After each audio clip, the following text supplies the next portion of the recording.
Assalamualaikum warahmatullahi wabarakatuh. Perkenalkan, nama saya Devilia Salahila dari program studi Pendidikan Biologi. Nah, pada kesempatan kali ini saya akan menjelaskan tentang perjalanan hidup manusia dari sudut pandang spiritual, mulai dari fase ruh, dunia, barzah, hingga akhirat.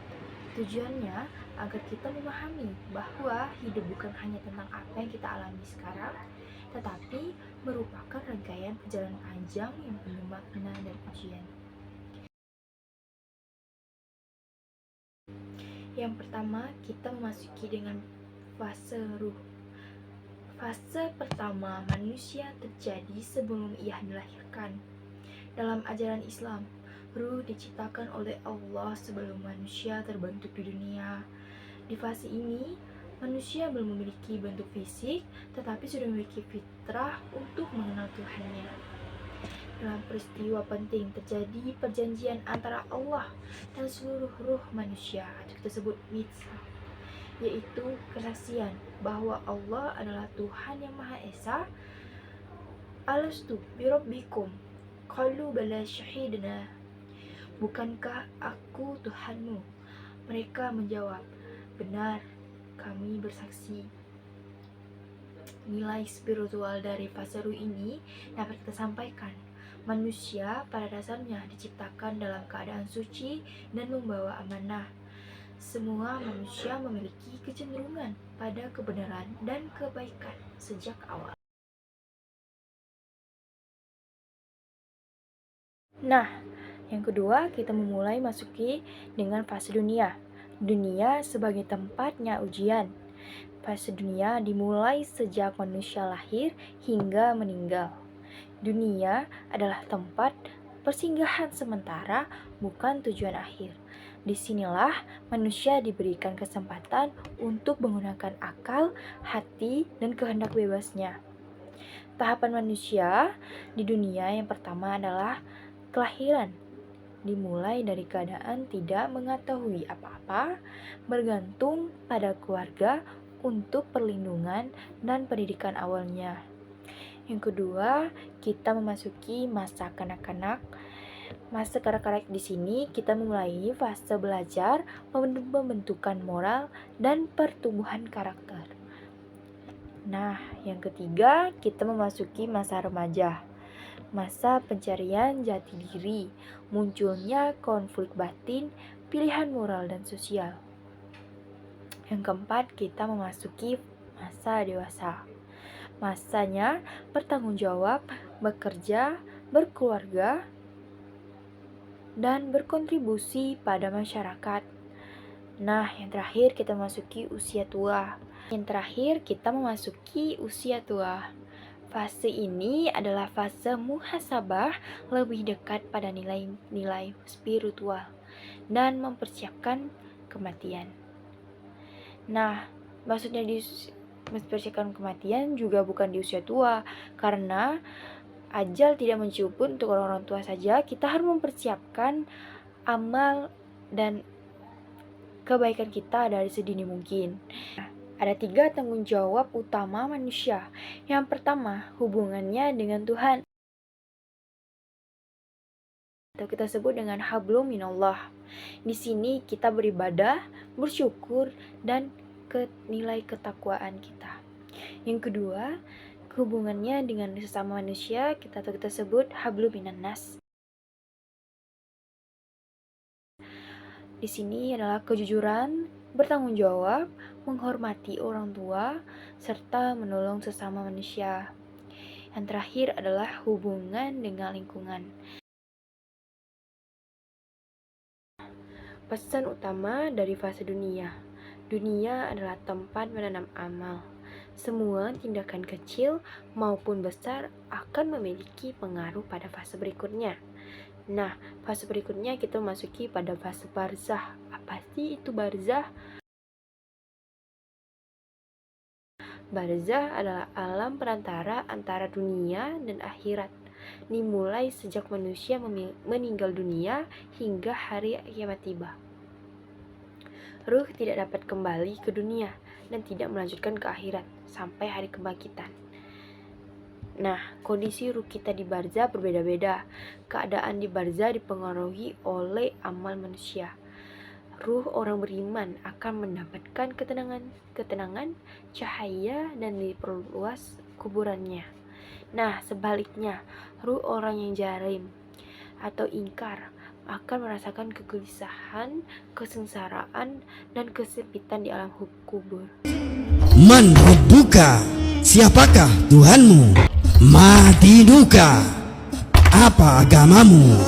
Nabiyuka, siapakah nabimu? Hikmah di sini kita mengalami fase alam barzah, kita mengingatkan bahwa kematian adalah awal dan perjalanan baru, mengajarkan pentingnya persiapan dari kehidupan. Nah, yang keempat, kita memasuki fase akhirat. Yang pertama, kita akan dibangkitkan atau yang kita sebut yaumul ba'ats.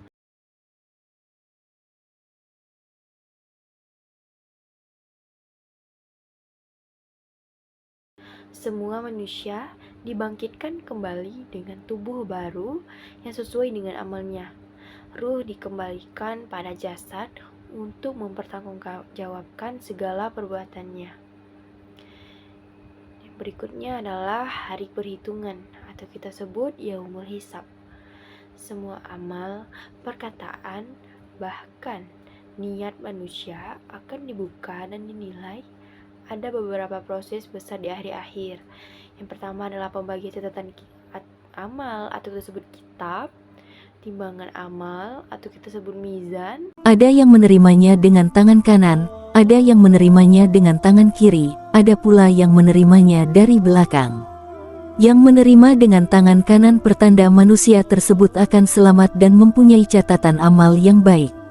Sebaliknya bagi manusia yang menerima catatan dengan tangan kiri maupun belakang pertanda manusia tersebut banyak amal buruknya. Pengadilan yang adil.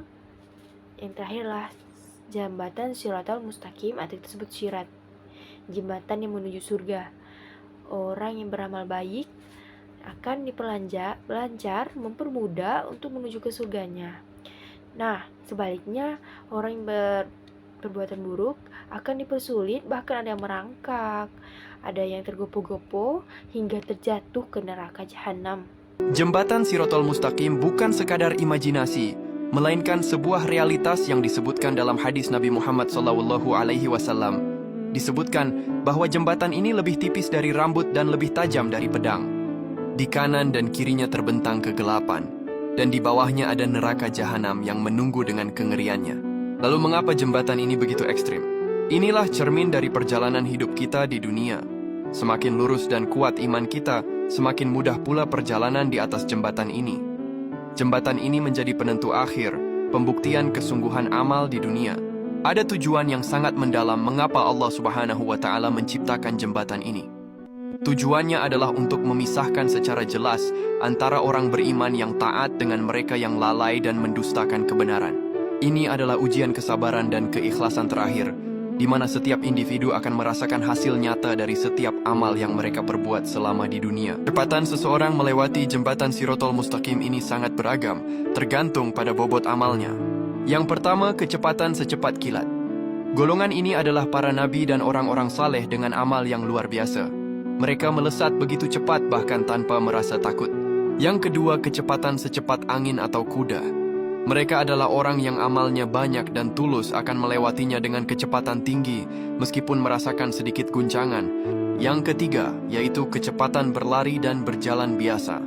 Mereka adalah orang yang amalnya seimbang, akan melewatinya dengan tertatih-tatih, tetapi tetap berhasil sampai di ujung jembatan. Yang keempat, kecepatan merangkak. Mereka adalah orang yang berlumuran dosa, namun masih memiliki iman. Perjalanan mereka akan sangat sulit dan melelahkan. Dan yang keempat yaitu terjatuh ke neraka. Mereka adalah orang-orang yang lalai, durhaka, atau tidak beriman akan langsung terjatuh ke dalam neraka jahanam. Jembatan ini bahkan tidak terlihat bagi orang kafir, dan mereka akan langsung tercebur ke dalamnya. Bagi umat muslim, jembatan Shiratal Mustaqim bukanlah akhir, melainkan gerbang menuju kehidupan abadi. Orang-orang yang beriman dan banyak beramal saleh akan diselamatkan oleh rahmat Allah. Mereka akan melintasi jembatan dengan lancar dan akhirnya menikmati kenikmatan surga. Pesan moralnya di sini, akhir adalah tujuan utama dari seluruh perjalanan hidup manusia. Hidup di dunia harus diarahkan untuk mencari keridhaan Allah dan menyiapkan bekal akhirat. Perjalanan hidup manusia terdiri dari 4 fase besar. Yang pertama tadi, ruh, dunia, barzah, hingga akhirat. Dunia hanyalah fase singkat dibanding perjalanan panjang menuju kehidupan abadi. Semoga memahami perjalanan ini membuat kita lebih bijak, lebih beretika, dan lebih dekat kepada Tuhan. Terima kasih. Assalamualaikum warahmatullahi wabarakatuh.